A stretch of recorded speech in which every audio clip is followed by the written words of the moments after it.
I want to talk to you about something that happens in abusive relationship that's called pulling the rug out. And what this literally means is that it's like you're standing on the rug and the rug feels like your feet are firmly grounded. You feel stable. You feel okay. You feel like things are maybe improving, gotten better. Maybe the person promised to change or the person's behavior has been good for a while. The relationship's been smoother. The behavior hasn't been happening. You're just starting to relax. You're starting to breathe.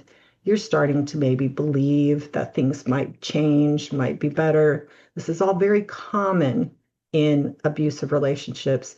And there's up and down. There's the honeymoon phase where things are good for a while.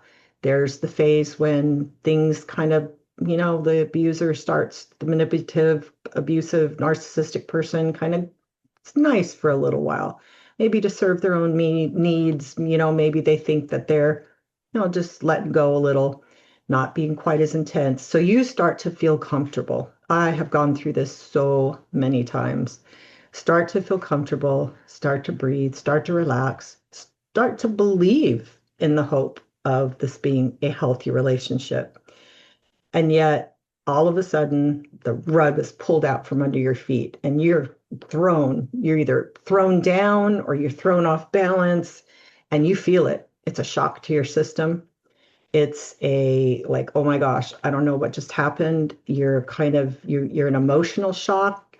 Your body feels, your emotions feel numb. Your brain is confused. You start thinking about everything and you usually question yourself, what did I do wrong to cause this to happen? What did I do that triggered pulling the rug out from under my feet? Now you're unstable, you're unbalanced, you got to go back. Usually there's grief involved with this because this is a betrayal again of the relationship, and you've got to go back into the grief of feeling the anger, feeling the sadness, the hurt, trying to figure out how you could have prevented it. You just really go inward a lot.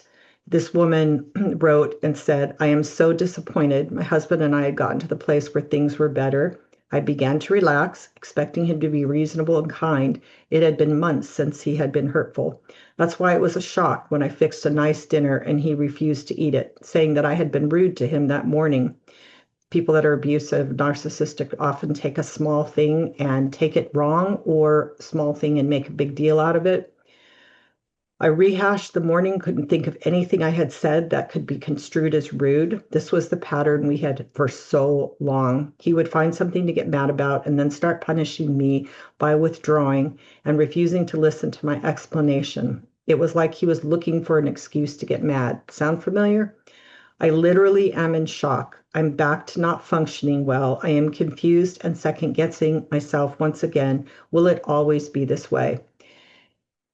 It will until the abusive person gets help and understands the patterns and you react differently to it or you set some boundaries. Um, because if behavior isn't changed from the heart, from the inside, from the actual like motivation and the behavior, the beliefs have not changed, then the behavior is going to come out when there's stress, when the person starts to feel unstable in the relationship, a little bit like like insecure because abusers and narcissistic people need control.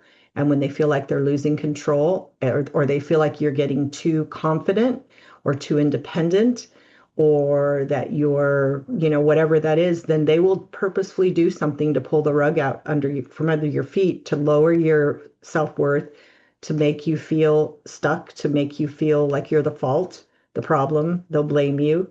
And because they don't want you to get too comfortable and too confident, feel like you have too much control. So it's crazy making. Addicts do it, narcissists do it, manipulative people do it, crazy making people do it, abusers do it. And the thing we have to know that it is not, as a victim of abuse, it is not your behavior that's causing this. Sometimes abuse victims even do exactly what the abusive person has asked them to do. And one time it is perfect. And the next time you do the same thing, and then you're wrong and you're at fault and they're all mad again. So it's not your behavior. It's the other person's behavior. Pulling the rug out from under your feet, having that experience shows that one, the behavior is still there. The belief that you had or the illusion that you had of a healthy relationship with an unhealthy person is the reality, not you had an illusion that somebody that was unhealthy is now completely healthy. Now, can they make progress? Yes. Can you work on it? Yes. But the behavior, there has to be something that changes behavior. Will people have slips when they start to change behavior and they do something? Absolutely. They need to be able to get out of it. It could be a mood. They need to get out of it. They need to acknowledge the slip, and then they need to return to the better behavior. But as long as the person still believes what they believe, uses the same tools they've always used, has the same mindset, the behavior will come out and the rug will be pulled out from under your feet. So what you have to do is you have to keep yourself in that mindset. I don't like that feeling of having the rug pulled out from under my feet. And yes, do we still relax? Absolutely. Oh, yes. But recognize when that happens that it's not you that caused it, that this is part of the cycle, and you don't have to look at yourself as the one that is causing that. So you want the prayer I wrote in this was when the rug is pulled. Well, first I said, when the rug is pulled out, don't question yourself, question your illusion. And the prayer is, God, help me to find my stability in the truth, not the illusion, when I feel the rug pulled out from under my feet. I like that prayer. I think that's really powerful. So think about the relationship you have where you experience the rug being pulled out from under your feet. Did you question yourself or the other person's actions? Reanalyze the situation and decide the truth. Which was it? Was you did something wrong or was the person the one that changed their behavior? Proverbs 12:19 says, truthful lips endure forever, but a lying tongue lasts only but a moment.